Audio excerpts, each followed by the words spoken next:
রাত নেমে এসেছে। ছোট্ট ঘরের চুলোয় শুধু খালি হাঁড়ি চাপানো। মা দীর্ঘশ্বাস ফেলে বলে ওঠে, আজ যদি এক মুঠো ভাতও থাকতো। বাবা চুপচাপ বসে মাথা নিচু করে বলে, কোথা থেকে খাবার আনবো? হাতে একটাও টাকা নেই। ছোট সন্তান দুচোখ মেলে তাকিয়ে কাঁপা গলায় বলে, আম্মু, আজকে আমরা কিছুই খাবো না। ঘরের ভেতর হঠাৎ নীরবতা নেমে আসে। মা চোখ মুছে ধীরে বলে, আল্লাহ আছেন, তিনি ব্যবস্থা করবেন। রাত গভীর, বাইরে হালকা হাওয়া বইছে। ছোট ঘরের ভেতরে বাবা, মা আর সন্তান বসে আছে। খালি হাড়ির দিকে তাকিয়ে তারা নিঃশব্দে বসেছিল। হঠাৎ দরজায় ঠক ঠক শব্দ হলো। সবাই চমকে উঠল। মা কাঁপা গলায় বলল, এই রাতে কে আসতে পারে? আমাদের তো পরিচিত কেউ থাকার কথা নয়। বাবা ধীরে ধীরে উঠে গিয়ে দরজার কাছে গেল। দরজা খোলার সঙ্গে সঙ্গে দেখা গেল এক অচেনা বৃদ্ধ দাঁড়িয়ে আছেন। তার মুখ শুকনো, চোখ ক্লান্ত, শরীর কাঁপছে। বৃদ্ধ আস্তে বললেন, বেটা, আমি পথ হারিয়ে ফেলেছি। অনেকক্ষণ ধরে হাঁটছি, খুব ক্ষুধা পেয়েছে। একটু খাবার পাওয়া যাবে? ঘরের ভেতরে মা আর সন্তান তাকিয়ে আছে বিস্ময়ে। মা মনে মনে ভাবল, আমাদের নিজেরই তো কিছু নেই, তবু এ বৃদ্ধকে ফিরিয়ে দেওয়া কি উচিত? বাবা চুপ করে দাঁড়িয়ে রইল, বুকের ভেতরে টান। সন্তান আস্তে ফিসফিস করে বলল, আব্বা, উনাকে ভিতরে নাও, উনি তো খুব কষ্টে আছেন। বাবার চোখ ভিজে উঠল। তিনি বৃদ্ধকে ভিতরে বসতে বললেন। বৃদ্ধ দরজার কাছে বসে পড়লেন, মুখে ক্লান্তির রেখা। মা আস্তে হাড়ির দিকে তাকালেন। খালি হাড়ি, ভেতরে কিছু নেই। তার বুক কেঁপে উঠল। হায় আল্লাহ, অতিথি এসেছে, অথচ দেওয়ার মতো খাবার নেই। বাবা আস্তে বলল, হাদিসে তো বলা আছে যে আল্লাহর জন্য অতিথিকে সম্মান করবে, আল্লাহ তাকেও সম্মানিত করবেন। আজ হয়তো আমাদের পরীক্ষা। মা নিঃশব্দে মাথা নেড়ে দাঁড়িয়ে গেলেন। তিনি ছোট্ট কাপড়ের থলে থেকে শেষটুকু আটা আর সামান্য ডাল বের করলেন। মনে হলো সন্তানদের জন্য আর কিছু বাকি থাকবে না। তবু তিনি আঁচল দিয়ে চোখ মুছে রান্না ধরলেন। বৃদ্ধ নিঃশব্দে বসে আছেন। মাঝে মাঝে তার চোখে পানি জমছে। সন্তান তার কাছে গিয়ে বলল, চাচা, আপনি কাঁদছেন কেন? বৃদ্ধ ঠোঁট কাঁপিয়ে উত্তর দিলেন, তোমরা আমার জন্য যা করছো, আল্লাহ তা দেখছেন, আমি শুধু কৃতজ্ঞ। মা চুলোয় হাড়ি বসালেন। আগুনের ধোঁয়া উঠতে লাগলো, হাড়ি ফুটতে লাগলো। ঘরের ভেতরে ক্ষুধার্ত গন্ধ ছড়িয়ে পড়ল। সন্তান খুশি হয়ে বলল, আম্মা, আমরা তো আজকে খেতে পারবো। কিন্তু মা মনে মনে সিদ্ধান্ত নিলেন, প্রথমে খাবেন অতিথি। ঘরের ভেতরে নিস্তব্ধতা, কেবল কেরোসিন বাতির ক্ষীণ আলো কাঁপছে। দরিদ্র মা বাবা একে অপরের দিকে তাকিয়ে আছে। হাঁড়ির ভেতরে সামান্য ভাত আর একটু ডাল, সেটাই ছিল তাদের রাতের খাবার। কিন্তু এখন দরজার পাশে বসে আছেন অচেনা অতিথি, এক বৃদ্ধ যার চোখে ক্লান্তি, ঠোঁটে শুকনো ফাটল। মনে হয় যেন বহুদিন ভালো করে কিছু খেতে পাননি। মা ধীরে চুলোর কাছে গিয়ে হাঁড়ির ঢাকনা খুলে আবার চুপ করে বন্ধ করে দেন।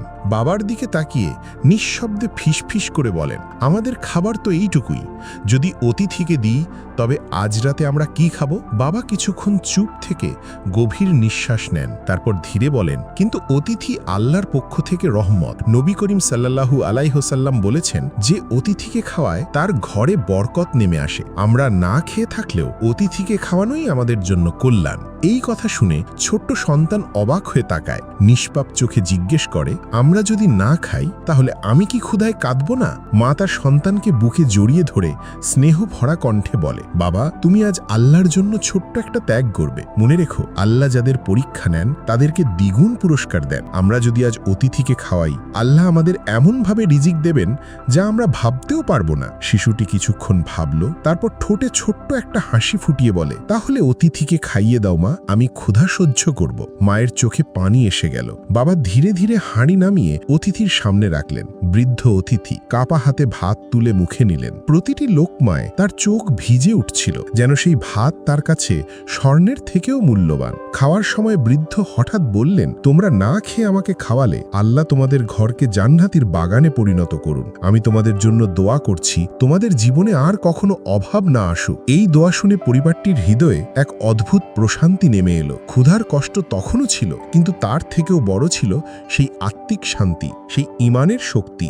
ঘরে আর কোনো শব্দ নেই, শুধু বাতির আলো দুলছে আর অতিথির দোয়ার প্রতিধ্বনি তাদের কানে বাজছে। এই দৃশ্য যেন শেখাচ্ছে, মানুষের জীবনে সত্যিকারের শক্তি খাবারে নয়, বরং দানে। আর আল্লাহর সন্তুষ্টির জন্য ক্ষুধা মেনে নেওয়াই সবচেয়ে বড় ইবাদত। রাতটা তখন একেবারেই নিস্তব্ধ। আকাশে অল্প কিছু তারা টিম টিম করছে। ছোট্ট ঘরটির ভেতর সবাই বসেছিল। অতিথিকে সেবা করার পর মনে হলো যেন এক শান্তির হাওয়া বইছে। বৃদ্ধ ভদ্রলোক ধীরে ধীরে খাওয়া শেষ করলেন। তার প্রতিটি কণ্ঠে ছিল কৃতজ্ঞতার ছাপ। তিনি আল্লাহর নামে বারবার দোয়া করলেন, আল্লাহ তোমাদের ঘরে বরকত দিন, তোমাদের সন্তানদের সঠিক পথে রাখুন। পরিবারের সবার চোখে তখন আনন্দের অশ্রু। তারা মনে মনে ভাবছিল, আজকের এই ছোট্ট দান হয়তো আল্লাহর দরবারে কবুল হবে। বৃদ্ধ উঠে দাঁড়ালেন, তার শরীর কাহিল, তবুও চোখে এক অদ্ভুত নূরের ঝিলিক ছিল। দরজা খুলে বাইরে বের হয়ে গেলেন তিনি। পরিবারটি দরজা পর্যন্ত এগিয়ে গেল তাকে বিদায় দেওয়ার জন্য, কিন্তু অবাক হয়ে তারা দেখে অতিথি বাইরে দাঁড়িয়ে নেই। চারপাশে গভীর রাতের অন্ধকার, গলিতে কেউ নেই। হঠাৎ করেই যেন তিনি অদৃশ্য হয়ে গেলেন। বাবা প্রথমে ভেবেছিলেন হয়তো দ্রুত হাঁটতে হাঁটতে রাস্তার মোড়ে চলে গেছেন, কিন্তু বাইরে বের হয়ে চারদিকে তাকিয়ে দেখলেন নীরব নিস্তব্ধতা, কোনো মানুষের চিহ্ন নেই। মা অবাক দৃষ্টিতে স্বামীর দিকে তাকালেন। ছোট্ট সন্তান মায়ের আঁচল ধরে ভয় কেঁপে উঠল। সবাই তখন বুঝতে পারছিল এ ঘটনায় কিছু অদ্ভুত রহস্য লুকিয়ে আছে। মায়ের ঠোঁট কেঁপে উঠল। তুমি খেয়াল করেছ, উনার মুখমণ্ডলটা সাধারণ মানুষের মতো ছিল না, দোয়াগুলো অদ্ভুত শক্তি নিয়ে বলা হচ্ছিল। বাবা গভীর শ্বাস নিলেন। হ্যাঁ, আমারও তাই মনে হচ্ছে। হয়তো উনি আল্লাহর পাঠানো কোনো পরীক্ষা ছিলেন, কিংবা ফেরেশতা। সন্তান কৌতূহলী চোখে জিজ্ঞেস করল, আমরা কি সঠিক কাজ করেছি বাবা? বাবা সন্তানের মাথায় হাত রেখে ধীরে ধীরে বললেন, হ্যাঁ বেটা, আমরা ক্ষুধার্ত হয়েও অতিথিকে খাওয়ালাম। আল্লাহর কাছে হয়তো এটাই আমাদের জন্য এক বড় পরীক্ষা ছিল। মানুষকে দান করলে আল্লাহ নিজেই আমাদের রিজিক বাড়িয়ে দেন। সবাই গভীর চিন্তায় ডুবে গেল। সেই মুহূর্তে ঘরের ভেতরে যেন এক রহস্যময় প্রশান্তি নেমে এলো। অদ্ভুত অতিথির আগমন আর তার হঠাৎ অদৃশ্য হয়ে যাওয়া পরিবারটির মনে এক স্থায়ী ছাপ লিখে গেল। তারা বুঝতে পারল আল্লাহ মানুষকে কখনো কখনো অদৃশ্যভাবে পরীক্ষা করেন। রাতটা কাটল বিস্ময় আর অশ্রু ভেজা কৃতজ্ঞতায়। তারা সিদ্ধান্ত নিল, আজ থেকে অভাব থাকুক বা না থাকুক, অতিথি ও অভাবীদের জন্য ঘরে সব সময় কিছু না কিছু রাখবে। কারণ তারা নিজেরাই প্রত্যক্ষ করল, অতিথি কখনো সাধারণ মানুষও হতে পারে, আবার আল্লাহর রহমতের রহস্যও হতে পারে। এভাবেই অদ্ভুত রহস্যে ভরা সেই রাতটি হয়ে উঠল পরিবারের জীবনের মোড় ঘোরানো শিক্ষা। ভোরের আলো মাটিতে ছড়িয়ে পড়েছে। পাখির ডাক, হালকা ঠান্ডা হাওয়া আর নতুন দিনের সূচনা যেন পুরো পরিবেশকে ভুলে তুলেছে। ছোট্ট ঘোলের ভেতর মা, বাবা আর সন্তানরা রাতের সেই অদ্ভুত ঘটনার কথা এখনো ভাবছে। সবার চোখে কৌতূহল, কিন্তু মনে ভয়ও কাজ করছে। আসলে কি হয়েছিল? বৃদ্ধ ভদ্রলোক কি সত্যিই মানুষ ছিলেন, নাকি আল্লাহর পাঠানো কোনো রহস্যময় অতিথি? বাবা গভীর চিন্তায় ডুবেছিলেন। তিনি ধীরে ধীরে বললেন, আল্লাহ রহমতের দরজা খোলেন অদ্ভুতভাবে। আমরা না খেয়ে অতিথিকে খাইয়েছি, হয়তো এটাই আমাদের জন্য পরীক্ষা ছিল। মা কাপা গলায় বললেন, কিন্তু তিনি গেলেন কোথায়? এত রাতে কারো এমনভাবে অদৃষ্ট হয়ে যাওয়া স্বাভাবিক নয়। আমি ভয় পাচ্ছি। বড় ছেলে আশ্বস্ত করার মতো করে বলল, হয়তো উনি অন্য গ্রামে চলে গেছেন, কিন্তু আমার মনে হয় উনি সাধারণ মানুষ ছিলেন না। এমন সময় হঠাৎ বাইরে থেকে কারোর ডাকার শব্দ শোনা গেল। সবাই একসাথে চমটে উঠল। দরজা খোলার পর দেখা গেল পাশের বাড়ির এক প্রতিবেশী হাতে বিশাল ঝুড়ি নিয়ে দাঁড়িয়ে আছেন। ঝুড়ির ভেতরে চাল, ডাল, সবজি, ফল, যেন অনেক দিনের খাবার একসাথে দিয়ে দেওয়া হয়েছে। প্রতিবেশী হেসে বললেন, আজ সকালে হাট থেকে ফিরছিলাম, মনে হলো আপনাদের কিছু লাগতে পারে, তাই বাড়তি জিনিসগুলো নিয়ে চলে এলাম। পরিবারটি বিস্ময়ে একে অপরের দিকে তাকিয়ে রইল। মা চোখে ভিজে আসা অবস্থায় বললেন, আপনি তো আমাদের প্রাণ বাঁচালেন, কিন্তু হঠাৎ এত কিছু কেন?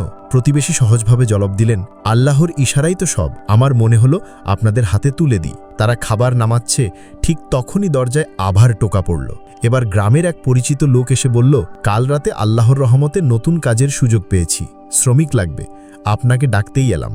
বাবার চোখ বিস্ময়ে বড় হয়ে গেল। এতদিন যে কাজের জন্য তিনি দোয়া করছিলেন, আজ সেটিই তার হাতে এসে গেল। তিনি মনে মনে আল্লাহর শুকরিয়া আদায় করলেন। মা সন্তানের দিকে তাকিয়ে বললেন, দেখেছো বেটা, অতিথিকে না খাইয়ে যদি আমরা নিজেদের খেয়ে নিতাম, আজকের এই রহমত হয়তো আসতো না। আল্লাহ সব দেখেন। ছোট্ট সন্তান বিস্মিত চোখে জিজ্ঞেস করল, তাহলে কি সেই বৃদ্ধ আসলে আল্লাহর পাঠানো ছিলেন? মা মৃদু হাসলেন, হয়তো তাই। আল্লাহর রহস্য আমরা পুরোপুরি বুঝতে পারি না, শুধু বিশ্বাস রাখতে হয়। পরিবারের সবাই খাবারের ঝুড়ি সাজাতে সাজাতে মনে মনে উপলব্ধি করল, গত রাতের পরীক্ষা শুধু ক্ষুধার পরীক্ষা ছিল না, ছিল বিশ্বাসের পরীক্ষা। আর আজকের সকাল সেই পরীক্ষার ফলাফল আল্লাহর রহমতের প্রতিদান। ঘরের ভেতর ভরে উঠল তৃপ্তি, শান্তি আর কৃতজ্ঞতার আবহে। তারা সবাই একসাথে হাত তুলে আল্লাহর শুকরিয়া আদায় করল আর মনে দৃঢ় বিশ্বাস জন্ম নিল, যেই আল্লাহর পথে আস্থা রাখে তার রিজিক কখনো বন্ধ হয় না। আসল কথা হলো, আমরা পরীক্ষায় সফল হয়েছি। আল্লাহ আমাদের ধৈর্য ও দানের বিনিময়ে তার রহমত নাজিল করেছেন। এবার পুরো পরিবার একসাথে কোরআনের আয়াত মনে করল। তোমরা যদি আল্লাহর পথে ব্যয় করো তবে আল্লাহ তার বহুগুণ তোমাদের ফিরিয়ে দেবেন। সেদিন থেকে পরিবারের সবার মধ্যে এক নতুন উপলব্ধি জন্ম নিল। তারা বুঝল দান খয়রাত কোনো ক্ষতি নয়, বরং আল্লাহর পরীক্ষার মাধ্যম। যারাই ধৈর্য ধরে অন্যের পাশে দাঁড়াবে, আল্লাহ তার জন্য অপ্রত্যাশিত রিজিকের দরজা খুলে দেবেন। মা বাবা সন্তানকে শিখালেন, অতিথিকে আপ্যায়ন করা শুধু মানবিক দায়িত্ব নয়, এটি এক বড় ইবাদত। কখনোই কাউকে দরজা থেকে ফিরিয়ে দেওয়া যাবে না। পরিবারটি আগের থেকে আরও বেশি কৃতজ্ঞ হয়ে উঠল। তাদের ঈমান আরও দৃঢ় হল। তাদের হৃদয়ে এক ধরনের প্রশান্তি নেমে এলো। তারা বুঝল, সেই বৃদ্ধ কোনো সাধারণ অতিথি ছিলেন না, তিনি ছিলেন আল্লাহর পাঠানো এক পরীক্ষা, যার মাধ্যমে পরিবারটি ঈমানের প্রকৃত স্বাদ পেল। এই গল্পটি ভালো লেগে থাকলে লাইক দিন, কমেন্ট করে আপনার মতামত জানান, আর ইসলামিক স্টোরি সিরিজের আরও ভিডিও পেতে সাবস্ক্রাইব করুন।